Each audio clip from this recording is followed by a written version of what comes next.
All right, welcome. Welcome to the Rural Learning Collaborative and the Oregon Science Project's first YouTube live video. And my name is Cristina Trecha. I facilitate the Rural Learning Collaboratives and I run the Oregon Science Project. My passion is working with educators across the state and beyond and thinking in new ways, especially now, of providing connection, ideas, and opportunities beyond the very constricting professional development model. So we're trying this YouTube live to get some ideas and input from Jennifer Callahan. Jennifer Callahan, among many things, is a kindergarten teacher in the Redmond School District in Central Oregon. She's been involved with the Oregon Science Project as an Oregon Science Project learning facilitator for several years, which means that she went through the Oregon Science Project Institute and that she has led teachers through professional development around NGSS and STEAM many times. So I just really want to emphasize a kindergarten teacher being a huge leader in NGSS, not only in Central Oregon, but around the state. And no pressure for that introduction. But if you want to just say hi to our faithful watchers here.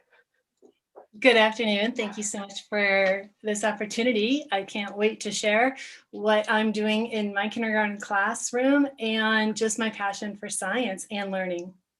Nice. Okay, so I've got some questions. Jennifer and I have been talking and planning, and we're only about 20 minutes, so we don't want to just get started. So first, I want to focus on your big picture passion for students and for your love of teaching. I am honored to have been in your classroom before. In your teaching practice, online or not, what's the message you hope all of your students get by that end of the year with you? So in kindergarten, it is extremely important that they have a love for learning, because after they're with me, they have 12 more years of public education, and then hopefully going on to further their education after that. But in kindergarten, my primary focus is just learning to love school. And no matter if we're in brick and mortar or online, that's still my passion. So to me, that links up with what I hear from parents and community members and adult caregivers who are saying, my kindergarten student, my kindergarten kiddo doesn't love school. I loved school. Their older sibling loved school. This is just horrible. They hate learning. They hate school. They don't realize that learning is fun. So this shifts to the question that I think people are tuning in to join us to listen to and think about. And how have you had to shift your strategies to ensure that message is still getting through when you're doing comprehensive distance learning? And for those joining us, CDL, or comprehensive distance learning, means that Jennifer is just working with her students through the same thing that you're working with us through. So these screens and these computers. Mm-hmm. And mine is just a little bit different. In my school district, we do have the CDL, but we also have the FTO, and that's what I have agreed to do this school year. So I am a full-time online kindergarten teacher for the entire school year.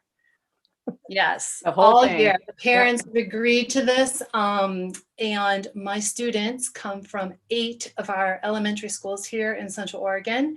So stretching out from Cricket River Ranch all the way down to Bend, with Redmond in the middle. And my class is made up of 40 students. 40 kindergartners. Yes. It was a little higher, so it's gone down a little, but 40, yes. And so going back to how do I engage them? How do I make learning fun, right? And help those stressed out parents. Number one, relationships. It's all about the relationships.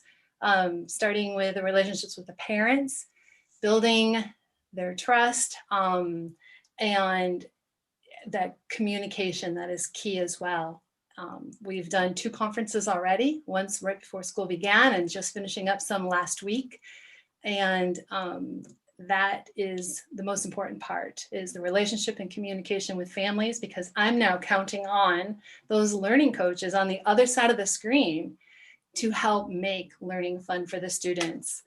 I don't know. So that's changed your relationship. So it's something interesting I thought you were talking about earlier this week was how conferences have changed. So some teachers have said, wow, we're getting 100% teacher participation in conferences. And when I brought that up to you, you brought up something different about conferences that you thought was really specific to distance learning that was really positive. Mm-hmm. Well, one, it was very different for me because I'm used to be the one that, you know, had all the data and all the stories and all the evidence to share with families. And this time it was me counting on them a lot more. And the students as well. And so more often than not, when I sat down, through the computer to do my conferences, the student was in the center, and the students were sharing celebrations and also sharing challenges. And one student in particular, I love it. He wanted to let me know that on my Tuesday, Thursday schedule, I didn't have the code for our Google Meet, but I had it on all the other days. And so those are little pieces that he picks up on it, and I didn't know. It was just a recent deletion in the system, but so they're paying close attention, and their input really matters. And it's the kind of input they would be giving in the classroom, right? Like, oh, you didn't change a day on the calendar, or you didn't do that. And it's part of their identity of that space that they occupy in the classroom. And so that space they occupy online, it's different, but they're still there experimenting in that space and developing their identity and their relationship with you. And I loved how you said that the student work was center, and the student, since they were part of it, got to actually interact with you more than maybe they might in the larger group. Because I know, like, the camera's on, the mute off with kindergarten students in the beginning. Cacophony is a good word, orchestra, symphony, however you'd like to say it.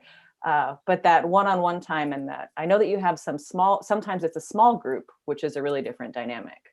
Right. And so I offer live lessons daily for large groups, and then small groups as well. And small groups can, right now, we've been focusing a lot on phonemic awareness and reading.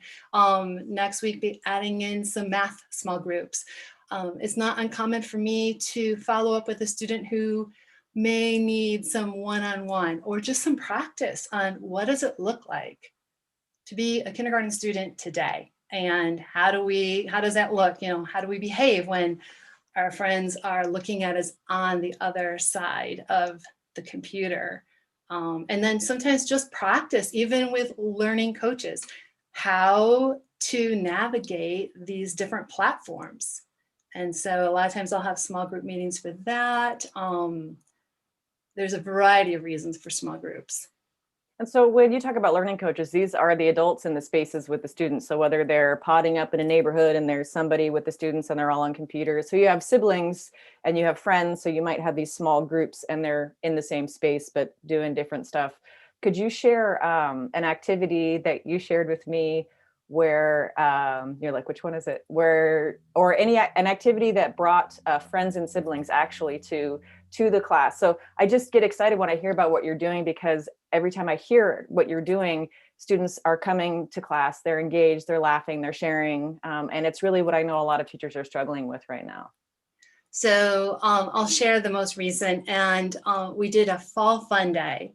It was close to Halloween, and I don't have, not 100% of my students celebrated Halloween. And so I wanted all students to feel welcome and able to participate. And so you mentioned siblings and friends taking part on this particular day, and I would love to share a few of the activities that we did.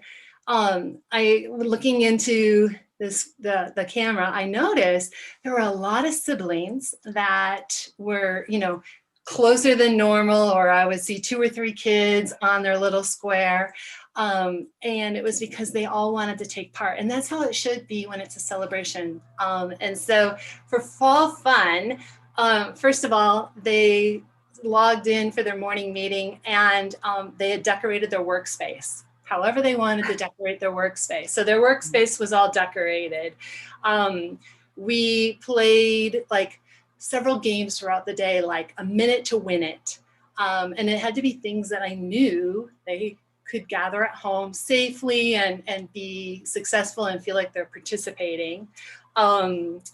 We played a game where, guess what's in Mrs. Callahan's basket, and I gave clues. We read stories in a dark space with flashlights. So they knew in advance they'd need a flashlight for that day, or some kind of lamp, something, right? And they could sit in a closet, they could sit under a sheet, a blanket, a towel, someplace. I did the same. It was actually underneath my desk right here. And I had my flashlight, and we read a fun story. It wasn't a fall related one, because we'd already been talking about leaves and fall, but we did the book with no pictures. So, that was perfect, because if they couldn't see the pictures, then they could hear my voice. we went outside quite a bit. I have chickens in my backyard, and we went out by the coop because that was the best lighting. And we did this whole sink float science activity. And then with eggs, with chicken eggs. There's a reason you were yes, outside the chickens. And some of your students have chickens, right? And have chickens in their lives. Yeah. They do. And so speaking of eggs, these are some eggs that we used from today's lesson for estimation. So we'll use that, or I'll position them in a special way, take the photo, and then ask them to count and tell me, how many do you see? How did you come up with that answer? When I still had my garden, we would estimate cherry tomatoes or whatever I had in the garden, potatoes, you name it. But going back to fall fun, or our fall fun day, I encourage them to decorate either a pumpkin, a squash, a gourd, an apple, whatever they had. They could decorate it, and then we did a show and tell. So we did like 8 different segments throughout the day. Sometimes it was me modeling something where I had gone out into the yard and gathered a bunch of either leaves, twigs, whatever nature items I could find, brought them in and explained that they were going to go out and gather something at their house, and they could do it in the dirt or in their house, whatever their learning coach gave permission to do. And then they created natural art. So some kids made people out of twigs and rocks and things like that. I had a lot of animals. That was just one. Another activity, I prompted them. I said, we talked about leaves and why they're changing colors. They shared why they thought they changed colors in the fall. But the writing prompt which was one of the 8 activities, they had to pretend that they were a leaf and they were soaring through the sky. And as they're soaring through the sky, where did they go? What did they see? And then they wrote about it and came back and shared. So we did a dance party, just a variety of things so that everyone was engaged. They were still learning, and it was lots of fun. And well, they were playing, right? So the play is missing in what we're doing. And I think that's what we all know and we all see. Mr. Rogers says play is the work of childhood. And I think everyone has those memories or has small people around them and sees that it really is. And right now, I just love that prompt, actually, the leaf. I think you could use that for anyone at any age. And when you say writing prompt, though, that's another thing that I'm hearing a lot from primary teachers is, the keyboarding, the computer, the mouse, this is all, even if there's a mouse, this is all new. So when you say writing prompt, how are you getting them to write? What kind of, when you give them a writing prompt, what are they providing you with as student work? So in the curriculum that we're using, it's the Florida virtual lessons. Sometimes there's writing prompts there, and I'll utilize those. I have provided all the students with a interactive notebook, and that's what it's called in our curriculum, or just a journal. They can write in there. Again, I can give a writing prompt. I can give a sentence stem. More often than not, when they're finished, they'll take a picture of it and send it to me. Or in our curriculum, they can take a video of themselves reading it and sharing, and they send that back. And of course I comment because I have to give that feedback, right? And it's awesome so that I can see what they're producing. We are getting ready to start our squiggle books. So for the month of November, I'm putting together learning packets, and they'll have another journal from that. I just attended a really cool science training last night, and I got the idea of utilizing our science journals just sitting by the window. And you can draw and write about what you hear and see. You can open the window so you can hear it. So when the weather is like it is right now, where it's a downpour of rain and you can't go outside, they could still do that sitting by the window. And that is something I hadn't thought of before, but how easy is that, right? But anytime I can, I've got them outside. And a lot of my students, it doesn't matter if it's, hot or cold, parents have shared, they've shared their interest because I need that information since I don't have that one-to-one contact with them right now. They've shared that they love the outdoors. So I've been trying as much as possible to either give prompts where they go outside and maybe lie down on the ground and look up at the clouds, or take a small patch of their yard and just observe and notice what they can see in that small area and then write about it. And so that's another, like, getting the students away from a screen, but they're doing the writing prompts. So then they're actually using the material and doing the video of themselves speaking. And so just thinking beyond this, designated amount of time, screen time that you have with these students, and what can they do? And I think that that's one of the big questions. I know Oregon STEM hubs are tackling that and working on that, sending stuff home with students. How do like naturalist kits going with the farm to classroom work. I know that you've been able to send some things home because you tell us a little bit about being able to send stuff home, because I know there are no assumptions we can make about what students have. We're giving them stuff if we want them to work with stuff. And I think that you have referred to that a few times. So everything that you've had them do, every student has had access to something like that. So what about the stuff that you've sent home, or activities that you've sent home to engage your little ones? Right. And so in the beginning, it was definitely for my program not required, but there were things that I wanted them to have in their hands, right? And I can definitely think of activities and lessons where I can hope that they have something close to it to use at home for their lesson. But there were things that I wanted them to have. And so working with the school district, and since my kids are spread out so far, we needed a central location. And we figured all that out. And I will either, when I have them together, they go and pick it up. Last time there were 5 kids who didn't pick up. I spent, an hour or two driving around and dropping stuff off. It didn't, It must have been nice to go on a little bit of a road trip, honestly. I'll just right? I'm just gonna put that out there. A road trip in Central Oregon sounds pretty nice about right now. Yeah, I mean, and it was great. And so in their little packets, I knew I wanted to do this fun Skittles science activity. So I bought, Skittles. I made them some little decodable books to help with their sight words. And I don't know, there's some things I got from the Oregon Agricultural organization that I use. And so I gotten that month's stuff. I put that in there. Book orders, so they can order books at home if they want from Scholastic. It's like a care package. Kind of, yeah. It's like a kinder care package. Yeah. And so now that conferences are done and I've got a better feel for what they need, the next one will have some more things that everyone, of course, will get, but then there will be some activities and games just for kiddos who need more practice in a certain area. Maybe it's like letter sounds. It just depends. And you were talking about how it's kind of actually hard to do those assessments right now with the technology, as far as being able to hear what they're saying and their pronunciation of letter sounds. And so does that videotape, the ability for them to video themselves and upload that, does that help you? But in the Zoom, it's more difficult, in the video conference land. Right. And I think too, so in the beginning of the year, we did all of our baseline data collection for reading and a little bit of math. And the students met with a team from my home school that I've been assigned to. And some of the kids didn't answer because they were shy. They didn't know, that person. It was a new way of doing things.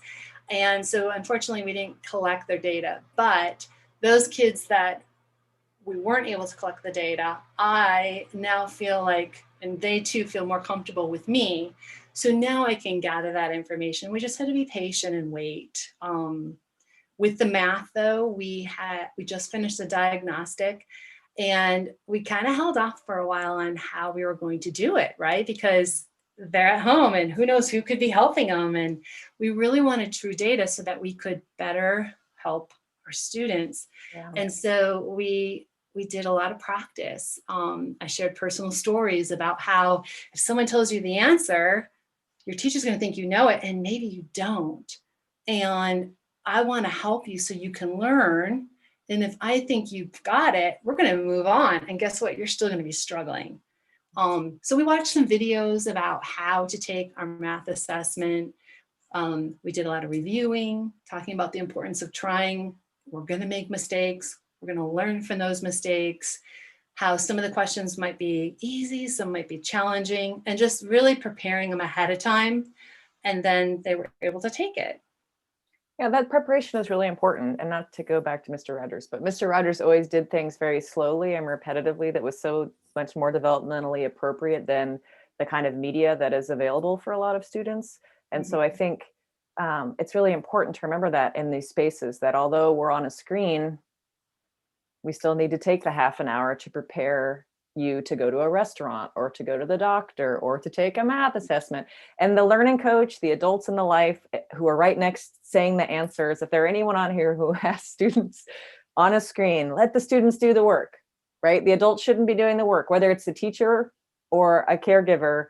We really need to have students be doing this work because, if they aren't doing the work and more, the adults in the space are doing the work, it's just not to the benefit of the student at all. Mhm. Yeah. Yeah, yeah. And you mentioned Mr. Rogers and, go slow to go fast. Mhm. That's something too, the parents and I talked about in the beginning, how this is going to seem really slow, but then we'll be going really fast. And so each week it's like we add different things. And through all the training and the PD I get to do, I too each week feel like I'm adding more. And so a good friend introduced me to the green screens. And that's this week's big challenge. And I'm learning, and I just put it out there so that they know, guess what? I'm going to try something new and it might not work today. And we're going to just say, okay, but I'm going to keep practicing. And that's how you learn too, is by practicing. Yeah. I believe that. And I just recently heard a phrase I hadn't heard before. Others take the cue from you. So I think that that's a rhyming, easy thing to remember, and I think that's way better than like the fake it till you make it kind of thing. It's like, that's a rhyming one that will always get stuck in your head. But folks take their cue from you. If you're going to try something new, then maybe they'll try something new. Look at us, we're on YouTube Live and we actually have people watching. So we knew the topic was interesting and we wanted to do a quick kind of pop in. And I just want to say what you've shared. Thank you so much for taking the time today. I know that you've been teaching all week and you have your chickens and a life and a family and everything. But I just really am noticing how much more the students are getting to know your life, right? The students are connecting to your home life so much more. So I just want to think about like that, and you're connecting to theirs. And it is a really difficult time right now, but we are getting to know so many more things about each other. And how many adults now kind of know what kindergarten kind of looks like, and maybe it looks different than they thought when you say go slow to go fast, right? I've spent many full days in that space, not your space in particular, but I think, and some adults would be very surprised. They'd say, wow, the result is so great today. Look what happened by the end of the week or the end of the day, but they don't know all of the steps. It's like a winding staircase with different size steps. So I just want to thank you, because I know our hearts all go out to all of those little ones who are entering school, and we all want them to love it so much. And I wish they all could have a teacher who's as dedicated to what they do as you. And I cannot wait to see what you do with the green screen. And for those watching, this has been an informal conversation between Cristina Trecha and Jennifer Callahan. We are both part of the Rural Learning Collaborative and the Oregon Science Project. You can find information out online about either of these on Twitter at NGSS and then the number 4 Oregon. I should have had this on my green screen. Or you can email me at organscienceproject@gmail.com. But I could leave with a green screen, my favorite green screen, which is from Play Spark Toys. The speech pathologists are doing so much of the fun green screen, the head, shoulders, knees and toes. So there's lots you can do with green screens. And I just want to thank you, Jennifer. I'm going to go ahead and stop the stream, and because I don't see any questions in the chat. Who knows if I even enabled the chat? There might be something on there that I didn't hit to enable it. So we'll see. If you tried to chat, let me know. And I just want to thank you for joining us in this experiment. And we hope you made you laugh, made you think, and entertained you. And everyone, it is now the weekend. And I think the last Friday the 13th was March 13th, which was the day we took the whole Rural Learning Collaborative and everything online and everything shut down. So we're 8 months in to the next one, and we're ready for these next months. We can do this. All right, first I need to figure out how to end the stream. Thank you, Jennifer. I'll go ahead and remove you so you're not stuck in here with me while I'm ending. Thank you so much. I really appreciate it. This was fun. Bye. Thank you. Bye.